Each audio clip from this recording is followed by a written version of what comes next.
The air over Babylon was thick with the stench of war, a miasma that clung to the city like a shroud.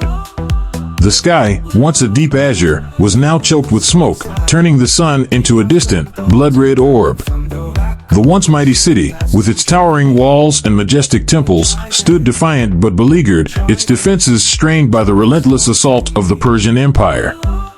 At the heart of the city, in the shadow of the great ziggurat that reached for the heavens, General Nabonidus surveyed the scene with grim determination. His face, lined with the years of battle, was set in a mask of resolve. The city had withstood countless sieges in its long history, but this was different. The Persian Empire, led by the formidable Cyrus the Great, had brought a storm that even Babylon's legendary walls might not hold against. The city's defenses were formidable, built to withstand the onslaught of enemies from all corners of the world. The Euphrates River, which cut through the city, was both a lifeline and a barrier, its waters diverted into the city's canals, making it nearly impossible for invaders to cross. The walls themselves were towering and thick, designed to repel even the most determined assault. But the Persians had come prepared, and the siege engines that now loomed on the horizon were unlike anything Nabonidus had ever seen. As the sun dipped lower in the sky, casting long shadows over the city, Nabonidus turned to his gathered generals, their faces mirroring his own grim determination. The air was tense, the weight of the coming battle pressing down on them like a physical force. "We must hold the line," Nabonidus said, his voice low and steady. "Babylon has stood for 1,000 years, and it will stand for 1,000 more. These Persians may think they can break us, but they do not know the strength of our walls, nor the resolve of our people." One of his generals, Belshazzar, nodded, his hand resting on the hilt of his sword. "The men are ready, General. We have fortified the gates and doubled the watch on the walls. The river's currents are strong, and the canals will slow any advance. The Persians may be relentless, but they will find no easy victory here." Nabonidus allowed himself a small, grim smile. "Good. We will show them what it means to face the might of Babylon. Let them come. We will be ready." The Persian camp. On the outskirts of Babylon, the vast encampment of the Persian army stretched as far as the eye could see. Tents of rich, dark fabric were arranged in neat rows, the banners of Cyrus the Great fluttering in the hot wind. The air was thick with the smell of horses, sweat, and the iron tang of sharpened steel. Soldiers moved with purpose, their armor clinking as they prepared for the coming assault. Cyrus the Great stood at the center of the camp, his gaze fixed on the distant walls of Babylon. His face, weathered by years of conquest, was calm, his eyes betraying nothing of the thoughts that churned behind them. He was a man who had built an empire from the ashes of lesser kingdoms, and now his gaze was set on Babylon, the jewel of Mesopotamia. Beside him stood his most trusted generals, men who had fought by his side in countless battles, who had seen the rise of the Persian Empire and had been instrumental in its expansion. One of them, Harpagus, a tall, broad-shouldered man with a scar that ran the length of his face, stepped forward, his voice gruff but respectful. "Babylon's walls are formidable, my lord," Harpagus said, his eyes narrowing as he studied the city's defenses. "They have withstood countless sieges. But we have something they do not, our resolve and your leadership. With your command, we will breach those walls and bring Babylon to its knees." Cyrus nodded, his expression unreadable. "The Babylonians are proud, Harpagus, but pride can be a weakness. They rely on their walls, their river, their history. But history does not win battles, strategy does. We will use their pride against them." Another general, Gobryas, stepped forward, his voice measured and thoughtful. "The Euphrates is their lifeline, but it is also their weakness. If we can find a way to control the river, we can breach the walls from within. The canals that run through the city could be our key." Cyrus turned to Gobryas, his eyes narrowing with interest. "Explain." Gobryas nodded, his hand tracing the air as he outlined his plan. "The river's flow is controlled by a series of dams and gates. If we can divert the water, we could lower the river enough to allow our troops to enter the city through the riverbed. It would be a risky maneuver, but if successful, it would catch the Babylonians off guard." Harpagus nodded in agreement, his hand tightening on the hilt of his sword. It is a bold plan, but it could work. If we can breach the walls from within, Babylon's defenses will crumble. Cyrus considered the plan, his mind racing as he weighed the risks and rewards. Finally, he nodded, a slow, deliberate motion. It is a gamble, but one worth taking. We will prepare for the assault. Have the engineers begin work on the dams. And prepare the men, they must be ready to move as soon as the river is diverted. The generals nodded, their expressions determined. They knew that the battle for Babylon would be one of the most difficult they had ever faced, but they also knew that victory here would solidify the Persian Empire's dominance over the known world. Cyrus turned back to the city, his gaze hardening. Babylon will fall, he said, his voice low and resolute. And when it does, the world will know the strength of Persia. The battle begins. As night fell, a tense stillness settled over Babylon. The city's defenders stood watch on the walls, their eyes scanning the darkness for any sign of movement. The torches that lined the battlements flickered in the wind, casting long shadows that danced like specters in the night. Below, in the streets of the city, the people of Babylon huddled in their homes, their hearts heavy with fear. They had heard the stories of Cyrus the Great, of his unstoppable army, and of the cities that had fallen before him. But they also knew the strength of their walls, the power of their gods, and the determination of their defenders.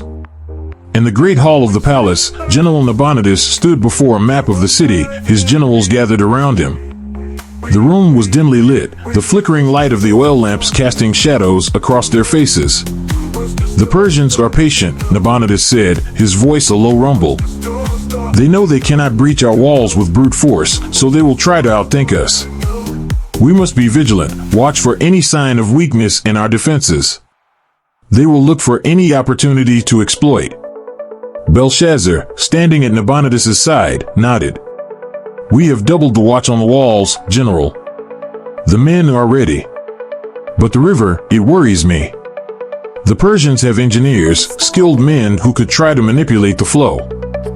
Nabonidus' gaze darkened. The river is our strength, but it could also be our undoing if we are not careful. We must ensure that the gates and dams are secure. If the water levels drop, it could provide the Persians with the opening they need. Another general, Ashurnasir, stepped forward, his expression grim. We should prepare for the possibility of an attack from within. If the Persians find a way to enter the city, we must be ready to respond quickly. The people are frightened, but they will fight if they must. Nabonidus nodded, his mind racing as he considered the various scenarios. The tension in the room was palpable, a reflection of the fear that gripped the entire city. We must be ready for anything, he said, his voice firm.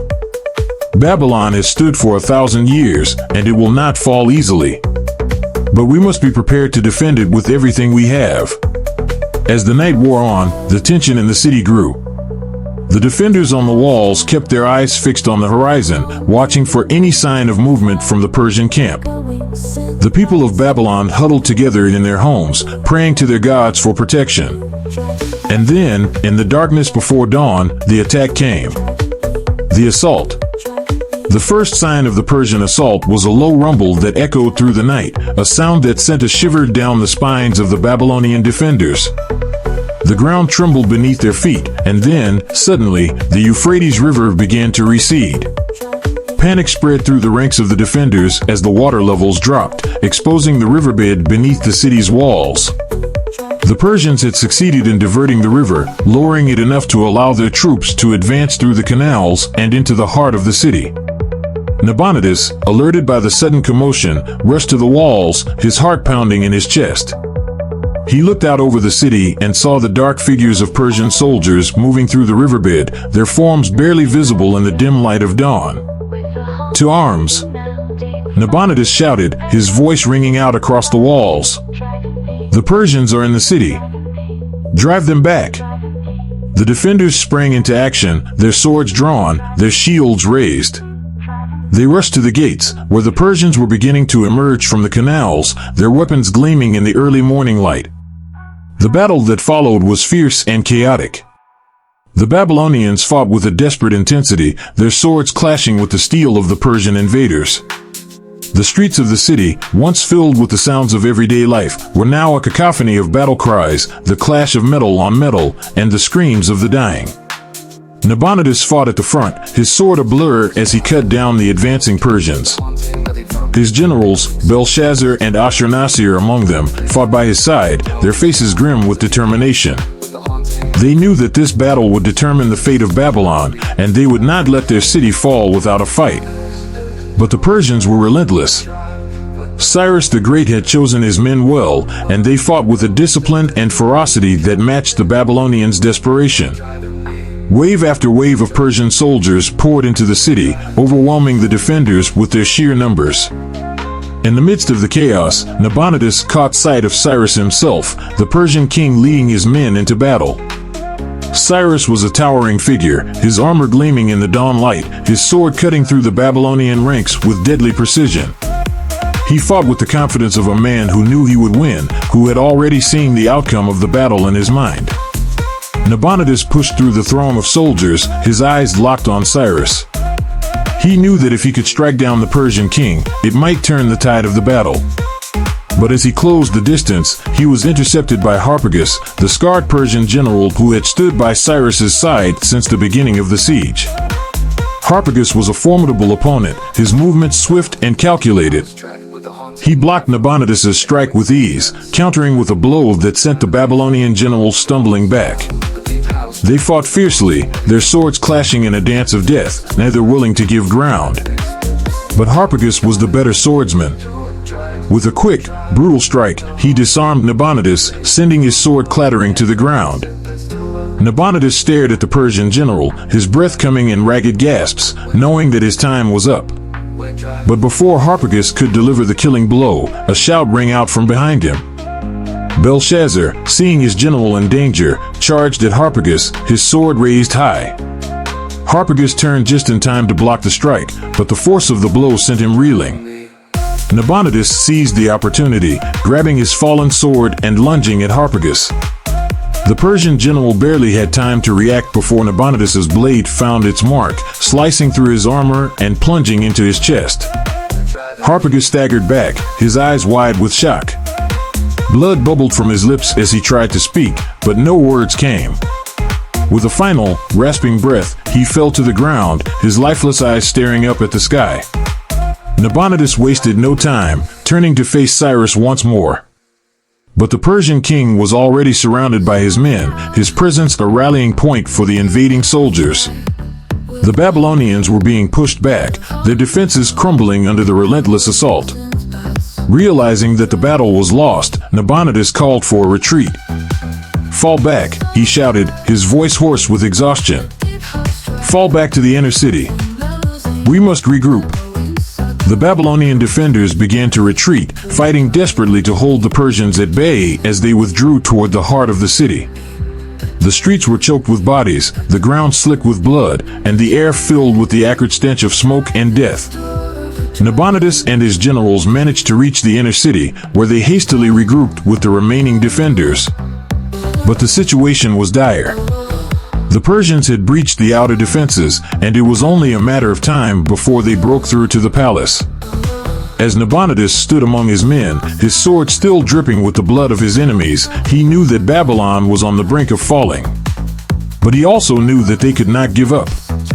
They had to fight to the last man, to defend their city, their home, with every ounce of strength they had left. The fall of Babylon. The final assault came as the sun began to set, casting a blood-red glow over the city. The Persians had regrouped and were now advancing on the inner walls, their siege engines rolling forward with deadly precision. Nabonidus stood at the front of the remaining defenders, his face streaked with sweat and blood.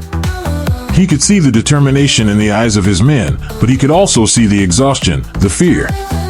They had fought valiantly, but they were outnumbered, outmatched. The walls that had protected Babylon for centuries were now crumbling before the might of the Persian Empire. Cyrus the Great led the final charge, his sword raised high as he urged his men forward. The Persians stormed the inner walls, their war cries echoing through the streets. The Babylonians fought back with everything they had, but it was not enough. The walls fell, and with them, the last hope of Babylon. As the Persians poured into the inner city, Nabonidus knew that the end was near. He fought on, his sword cutting down any who came near, but he could feel his strength fading. The weight of the battle, the loss of his city, pressed down on him like a crushing burden. The blade of vengeance. The steppe was a vast, desolate stretch of land, where the wind howled like the ghosts of the ancient dead and the sky seemed an endless expanse of gray. The grasses, once green and vibrant, now bent low under the weight of an approaching storm, their tips brushing the hooves of horses that galloped across the plain with a frantic urgency. The earth beneath them trembled with the force of their movement, as if the land itself quaked in fear of the violence that was about to unfold. Nabonidus, once the proud king of Babylon and the general of its defenses, now fled across this barren landscape, his mind a storm of despair and regret. He had watched as the walls of Babylon, the great city he had sworn to protect, crumbled before the might of the Persian Empire. The memories of the battle, the screams of his dying men, and the sight of the city burning haunted him as he rode, pushing his horse to its limits. His family, those few who had survived, clung to the hope that they might escape the Persian pursuit, but Nabonidus knew the truth. The Persian army was relentless, and there was no sanctuary to be found in the wilderness. As he glanced over his shoulder, Nabonidus saw the dark forms of the Persian cavalry closing in, their armor glinting dully in the fading light.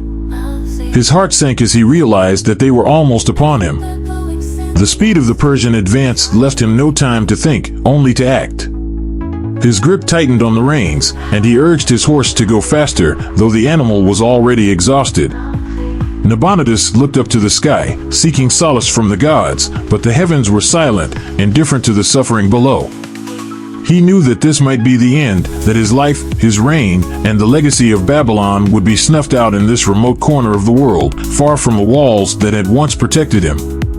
And then, as despair began to take hold, Nabonidus caught sight of something in the distance, a figure, dark against the pale grasses, riding with a speed that defied belief. The figure was clad in black, atop a jet-black horse that seemed to blend with the shadows of the coming night. As the figure drew closer, Nabonidus could see the glint of a sword in the rider's hand, a sword that shone with a cold, unnatural light. The figure was not part of his fleeing company, nor was it one of the Persians. It was someone else, someone unknown, but fierce and determined. Nabonidus's breath caught in his throat as he realized that this lone rider was charging directly at the Persian flank, a solitary warrior against the might of the empire's forces. The rider reached the Persian cavalry with a roar that seemed to shake the very air. He swung his sword, a clumsy motion that should have been ineffective against the trained soldiers, but the result was nothing short of miraculous. The blade tore through the armored Persian soldiers as if they were made of paper, cleaving them in two with a single stroke. Blood sprayed across the grass, staining it a deep crimson, and the Persian advance faltered as they realized that something, or someone, had challenged their dominance. The fight for survival. The young man continued his assault, his black horse moving with a speed that defied reason, weaving through the ranks of the Persian soldiers with terrifying precision. Every time the rider swung his sword, another Persian soldier fell, their bodies crumpling to the ground as if the life had been drained from them in an instant. The young man's attacks were wild, unrefined, but they carried a force that was unlike anything Nabonidus had ever seen. Nabonidus watched in stunned silence, his hope for survival rekindled by the sight of this fierce warrior. But even as the young man fought, the Persians turned their attention to him, realizing that this lone rider was a threat that could not be ignored. They drew their bows, notching arrows and aiming for the young man's heart. A volley of arrows flew through the air, a dark cloud of death descending upon the rider. But the young man was quick. He raised his sword, and with an awkward, almost desperate motion, he managed to deflect many of the arrows.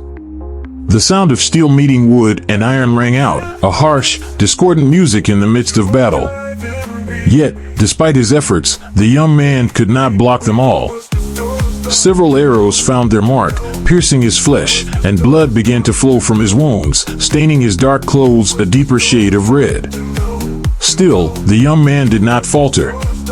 He continued to fight, his sword swinging with the same ferocity, cutting down the Persian soldiers who dared to come near him. But the wounds took their toll, and soon the young man began to stagger, his movements growing slower, more labored. The Persians pressed their advantage, surrounding him, slashing at him with their swords. The young man's black horse reared, its hooves striking the ground as if trying to fend off the attackers, but it was no use. Finally, with a cry that echoed across the plain, the young man fell, his body collapsing to the ground in a pool of blood. The Persians swarmed over him, trampling his fallen form beneath their horses' hooves, eager to crush the life from him. Nabonidus, still riding, felt his heart sink. His hope had been rekindled only to be dashed once more. The sight of the young man's body, broken and bloodied, lying in the dust of the steppe, filled him with a deep despair. He had seen many men die in battle, but there was something about this young man, something about the way he had fought, that made his death feel like a terrible loss. But then, just as Nabonidus thought all was lost, a sound reached his ears, a sound like the roar of a storm, growing louder and louder until it drowned out the noise of battle. He turned in his saddle, his eyes wide with disbelief, and saw smoke rising from the place where the young man had fallen. The smoke billowed upward, thick and dark, swirling around the Persian soldiers like a living thing. And from within the smoke came a scream of pain and fury, a sound that chilled Nabonidus to the bone. The Persian soldiers turned in confusion, their weapons still raised, as the smoke parted to reveal a figure standing in the midst of the chaos. It was the young man, the same young man who had fallen, who had been trampled by the Persian horses. But he was no longer lying broken in the dirt. He was standing, his wounds miraculously healed, his eyes burning with a fierce, otherworldly light. The arrows that had pierced his flesh were gone, the wounds closed as if they had never been there. His sword, once clumsy and unrefined, now moved with a speed and precision that defied reason, cutting through the Persian soldiers as if they were nothing. The young man let out another scream, and with it came a burst of power that sent the Persian soldiers reeling. Arrows that had been lodged in his body flew out in all directions, impaling the soldiers who stood too close. The ground beneath his feet seemed to shake, as if the earth itself was responding to his fury. Nabonidus watched in awe as the young man mounted his black horse once more, his movements smooth and fluid. The horse, too, seemed to have been transformed, its eyes glowing with the same fierce light as its riders. The horse charged forward, its hooves striking the ground with a force that sent shockwaves through the Persian ranks. The young man swung his sword with a newfound strength, each strike faster and more precise than the last. The Persian soldiers fell before him like wheat before a scythe, their bodies torn apart by the sheer force of his attacks. Blood flowed freely, soaking the ground, and the air was filled with the screams of the dying. Nabonidus could hardly believe what he was seeing. This young man, who had seemed so clumsy and unrefined at first, was now a force of nature, a whirlwind of death that tore through the Persian ranks with terrifying efficiency. In a matter of minutes, the young man had killed hundreds of Persian soldiers, their bodies littering the ground like broken dolls. The Persians, who had been so confident in their victory, now found themselves in the grip of terror. They tried to flee, to escape the fury of the young man and his black horse, but there was no escape. The young man pursued them with relentless determination, his sword cutting them down as they ran. Not a single Persian soldier was spared. The plains, once a sea of golden grass, were now a charnel house, the earth soaked with blood. The conversation. When the last of the Persian soldiers had fallen, Nabonidus slowly approached the young man, who was now standing alone in the midst of the carnage. The black horse stood beside him, its breath coming in short, sharp bursts, its eyes still glowing with that eerie light. The young man was covered in blood, his clothes torn and stained, but his eyes were calm, almost serene, as if the battle had been nothing more than a passing storm. Nabonidus dismounted, his legs trembling as he walked toward the young man. He had never seen such terrible strength, such raw power, and he was filled with a mixture of awe and fear. He stopped a few paces away, his eyes searching the young man's face for some sign of humanity, some hint of the person he had been before the battle. "What is your name?" Nabonidus asked, his voice trembling despite his efforts to remain steady. The words seemed to hang in the air between them, carrying with them the weight of everything Nabonidus had just witnessed. The young man turned his gaze toward Nabonidus, his eyes still burning with the remnants of the power that had consumed him. There was a brief silence, broken only by the distant rumble of thunder on the horizon and the soft, labored breathings of the black horse. The storm was coming, a fitting backdrop to the storm that had just passed through the battlefield. "My name is Ira," the young man replied, his voice calm but with an undercurrent of something ancient and potent, something that belied his youthful appearance. "I am a citizen of Babylon." Nabonidus stared at Ira, struggling to reconcile the image of this bloodied, seemingly supernatural warrior with the simple name and claim of citizenship. This was no ordinary man, no mere citizen. But Nabonidus could see the sincerity in Ira's eyes, the deep connection to Babylon that seemed to pulse through him as naturally as blood through veins. "A citizen of Babylon," Nabonidus repeated softly, as if testing the words on his tongue. "You fight with a strength I have never seen, not even among the greatest warriors of our city. What are you, Ira?" Ira was silent for a moment, as if considering the question himself. His eyes, though fierce, flickered with something like uncertainty, as if the events of the battle had awakened a part of him that was as much a mystery to him as it was to Nabonidus.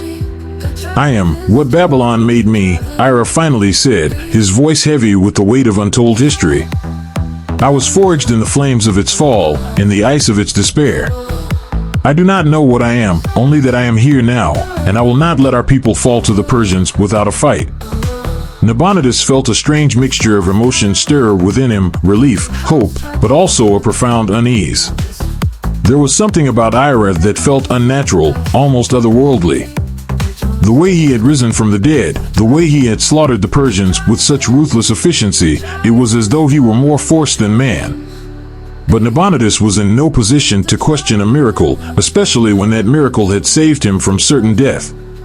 "The fortress has fallen," Nabonidus said, his voice heavy with sorrow. "Our city burns, and our people are scattered. I don't know how many of our forces remain, or if there is any hope of rallying them. We are outnumbered, outmaneuvered. The Persians will not stop until Babylon is no more." Ira's expression hardened at the mention of Babylon's fall, a flicker of anger flashing in his eyes. "Then we must strike back, while they are still reeling from this defeat," he said firmly. "Gather what remains of our army. We will not give them the chance to regroup. We will attack them, hit them where they least expect it. This is not over, Nabonidus. Not if we fight." Nabonidus was taken aback by Ira's proposal. The young man spoke with a conviction that seemed out of place for someone so young, yet there was a fire in his words that was impossible to ignore. "You speak of leading an army, Ira, but we have no army to lead. Most of our men are dead or have fled. Even if we could muster a force, what chance do we have against the might of Persia? Cyrus is not a man to be trifled with." Ira stepped closer, the blood on his face and hands making him look like a figure out of a nightmare. But his eyes, those burning, determined eyes, held Nabonidus's gaze with a force that was almost hypnotic. "We have the element of surprise," Ira said. "The Persians believe us broken, scattered. They will not expect a counterattack, especially not from someone like me." Nabonidus searched Ira's face, looking for any sign of hesitation, any hint that this was a fool's errand. But all he saw was resolve, an unbreakable will to fight, to protect what little remained of Babylon. And in that moment, Nabonidus made his decision. "Very well," Nabonidus said, his voice firming with resolve. "We will gather what men we can find. We will strike back at the Persians, and we will make them pay for what they have done to our city. If there is a chance, no matter how slim, we must take it." Ira nodded, a fierce determination lighting up his face. "We will move quickly," he said. "There is no time to lose. The Persians will not expect us to fight back, but we will show them the spirit of Babylon." The gathering of forces. As night fell over the steppe, Nabonidus and Ira moved with a purpose, their figures shadows in the dimming light. They rode through the scattered remnants of the Babylonian forces, seeking out any who had survived the battle and had not yet fled into the wilderness. It was a difficult task. Most of the men were demoralized, their spirits broken by the fall of their great city. But Ira spoke to them with a fire in his voice that rekindled the embers of their courage. "The fight is not over," Ira told them, his voice carrying over the wind. "Babylon has fallen, but we are still here.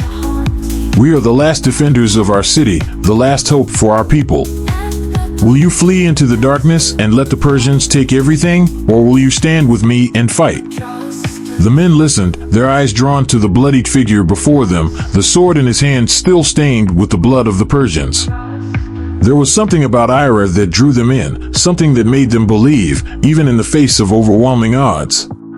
Slowly, one by one, the men began to gather around him, their resolve hardening with each passing moment. Nabonidus watched in awe as Ira rallied the soldiers. He had seen great leaders in his time, men who could inspire their troops with a word or a gesture, but Ira was something different. There was a rawness to him, a power that came not just from his words, but from his very presence. It was as if the force of his will alone was enough to bend the world to his purpose. By the time the moon rose high in the sky, they had gathered a small force, a ragtag group of survivors, but men who were willing to fight to the death for their city. There were no formal ranks, no organized command structure, only a shared determination to strike back at the Persians who had taken everything from them. Ira stood before them, his sword raised high, the light of the moon glinting off the blade. "We move now," he said, his voice carrying over the assembled men. "The Persians think they have won, but they are wrong. We will strike them where they are weakest, where they least expect it. And we will show them that Babylon is not dead." The men cheered, a low, rumbling sound that grew in intensity until it echoed across the steppe. They were ready, and Ira knew that they would follow him into the heart of the storm. The Battle of Vengeance. The night was thick with the promise of violence as Ira led the Babylonian forces toward the Persian encampment. They moved like shadows across the steppe, the only sound the soft thud of hooves on the earth and the whisper of steel being drawn from its sheath. The air was heavy with anticipation, the kind that presses down on the chest and makes each breath feel like a weight. As they neared the encampment, Ira signaled for the men to halt. They crouched low in the tall grass, their eyes fixed on the rows of tents and the glow of campfires in the distance. The Persians were resting, confident in their victory, unaware of the storm that was about to descend upon them. Ira turned to Nabonidus, who crouched beside him, his expression tense but resolute. "We attack from the flanks," Ira whispered, his voice barely audible over the wind. "They won't see it coming. Once we break through their lines, we push forward with everything we have. No mercy." Nabonidus nodded, his hand tightening on the hilt of his sword. "I trust your judgment, Ira. Let us, and we will follow."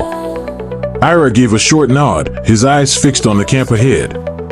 He could feel the cold fire burning within him, the power that had surged through him in the earlier battle now simmering just beneath the surface. It was a power he did not fully understand, but one that he knew would be unleashed when the time was right. He raised his sword, the blade catching the light of the moon as it cut through the air. The men behind him tensed, their muscles coiled like springs, ready to launch into the fray. And then, with a cry that split the night, Ira charged forward, his black horse surging ahead like a bolt of lightning.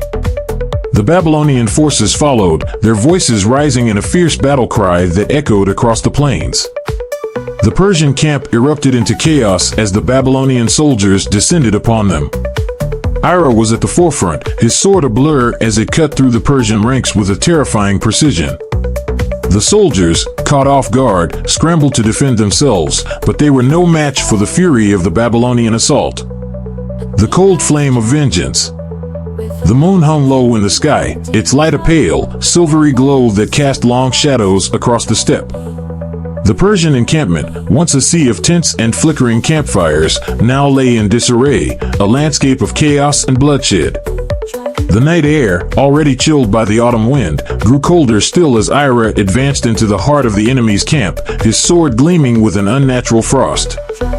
The Persian soldiers, who had been roused from sleep by the sudden onslaught, found themselves facing an enemy that defied explanation.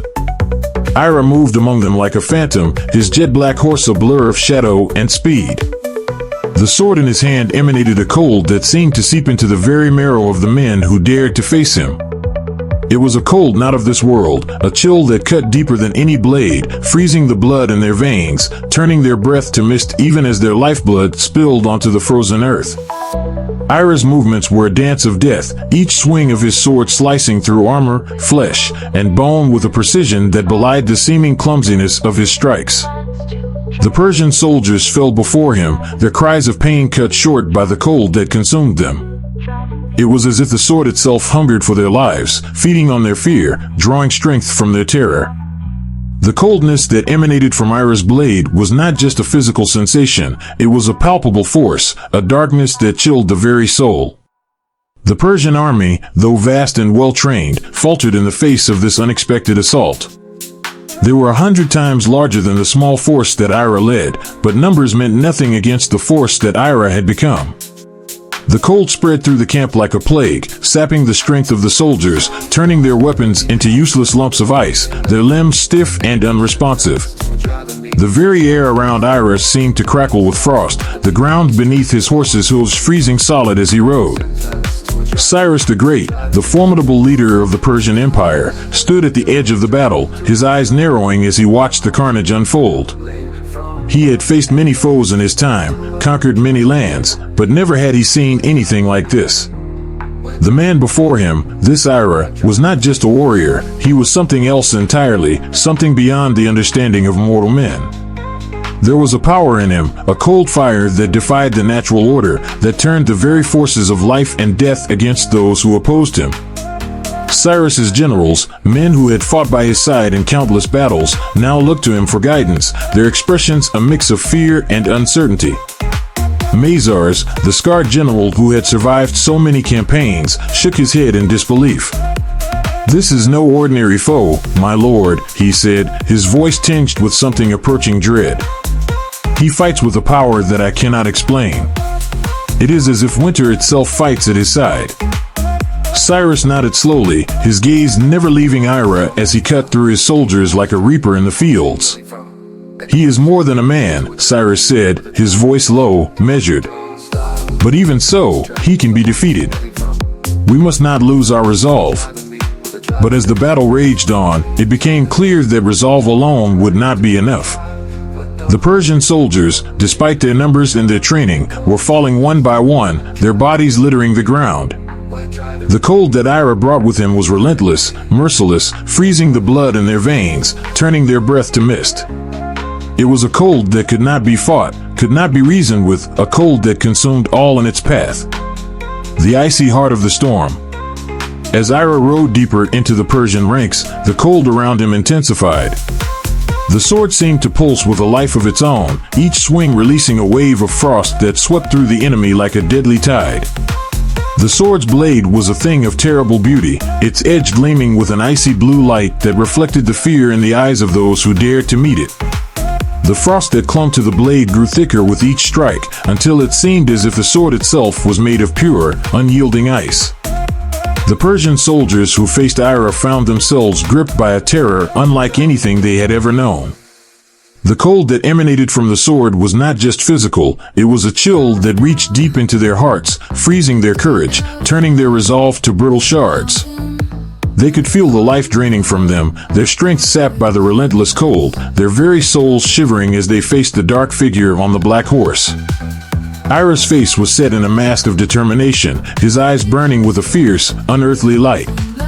The power that flowed through him was both exhilarating and terrifying, a force that he could barely control, but that drove him forward with a single-minded purpose. He was no longer just a man, he was the embodiment of Babylon's vengeance, a weapon forged in the fires of its destruction, tempered by the cold of its despair. The battle raged around him, but Ira was aware of only one thing, the need to drive the Persians from Babylon, to make them pay for the suffering they had inflicted on his people. The cold that flowed from his sword was a reflection of the cold fury that burned within him, a fury that had been kindled the moment he had seen his city fall, his people scattered. But the power that Ira wielded was not without its price. With each swing of his sword, with each wave of frost that swept through the Persian ranks, Ira could feel the toll it took on his body.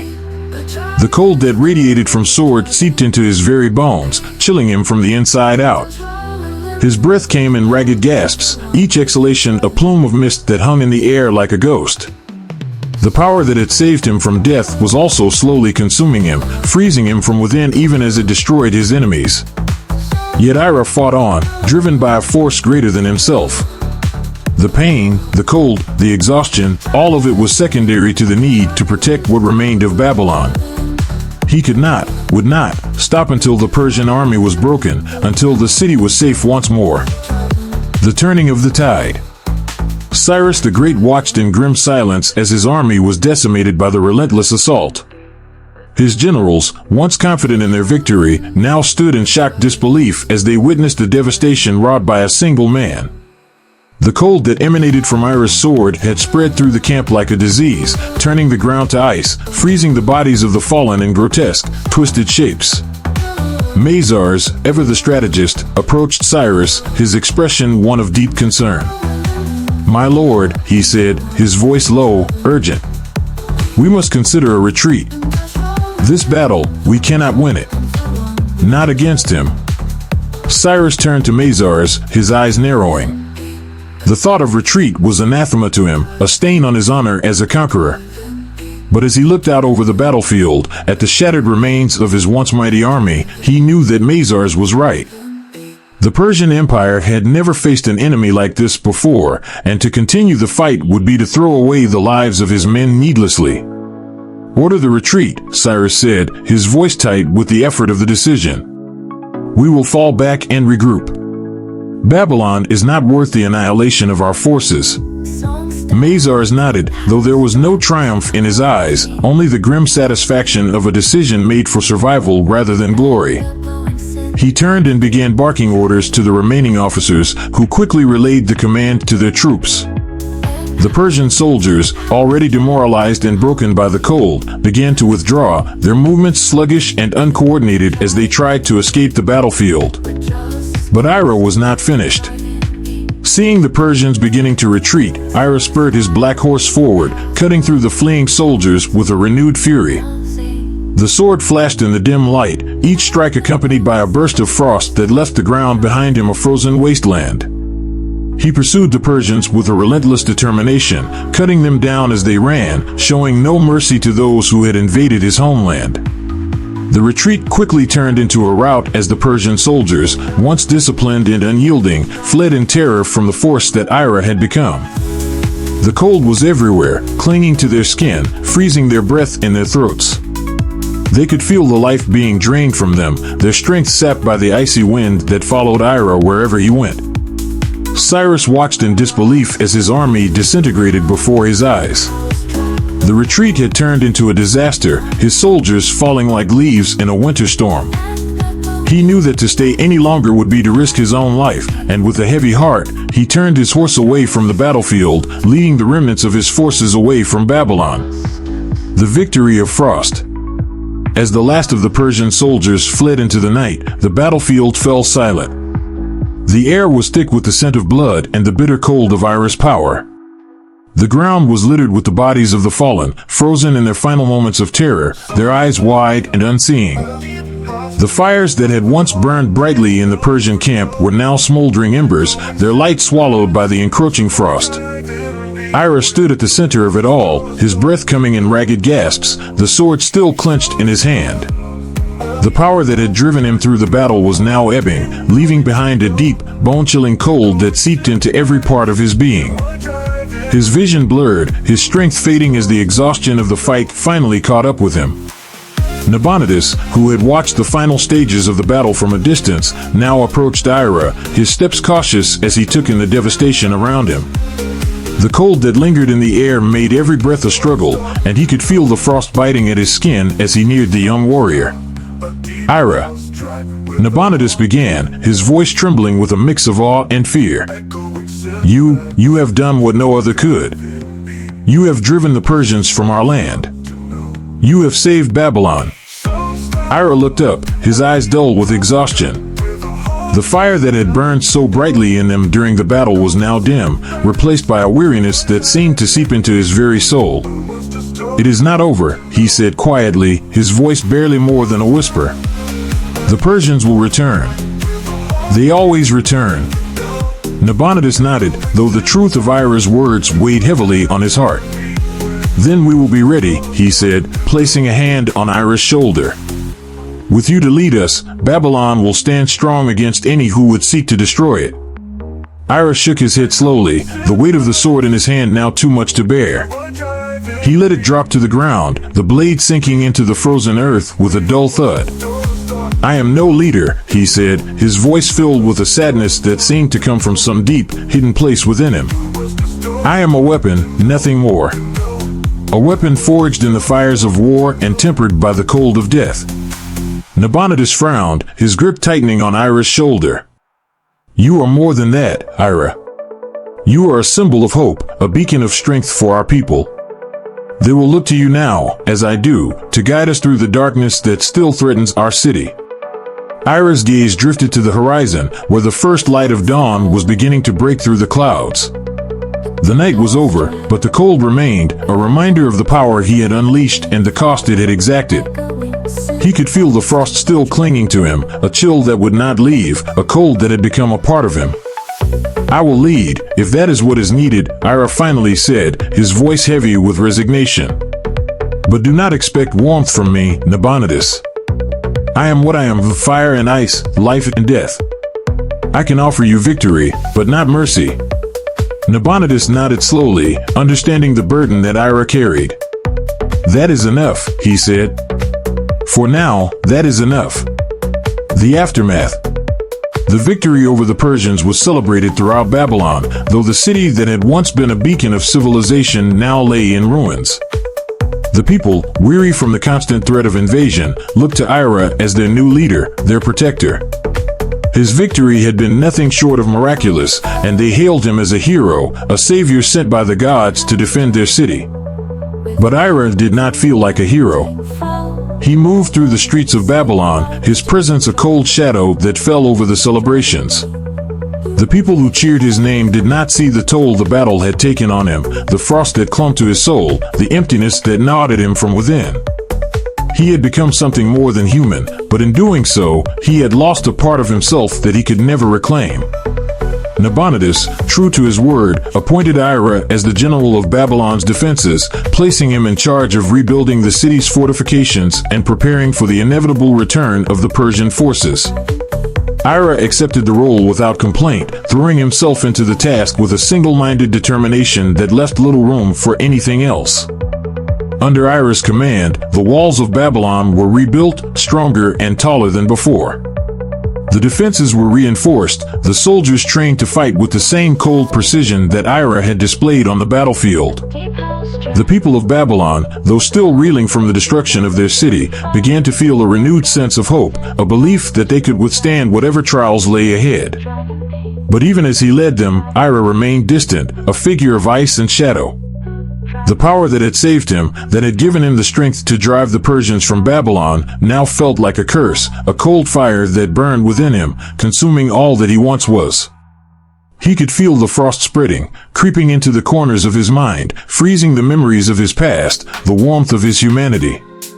And so, Ira became a symbol of Babylon's defiance, of its resilience in the face of annihilation. But he was also a symbol of something darker, a reminder of the cost of victory, the coldness that lay at the heart of power. The Persians had been driven back, but the battle was far from over. Cyrus the Great would return, and when he did, he would come with a vengeance. Ira knew this, and he prepared for it, the cold fire within him burning ever brighter, ever colder. The city looked to him for salvation, and he would give it to them, no matter the cost. But in the depths of his soul, Ira wondered if there would be anything left of him when the final battle was over, if the cold that had saved him would eventually consume him entirely, leaving behind nothing but ice and shadow. For now, though, Ira stood at the walls of Babylon, his gaze fixed on the distant horizon, where the dark clouds of the next storm were already gathering. And as the wind howled through the city, carrying with it the chill of the coming winter, Ira knew that his fight was far from over. Babylon had been saved, but the cost had yet to be fully paid.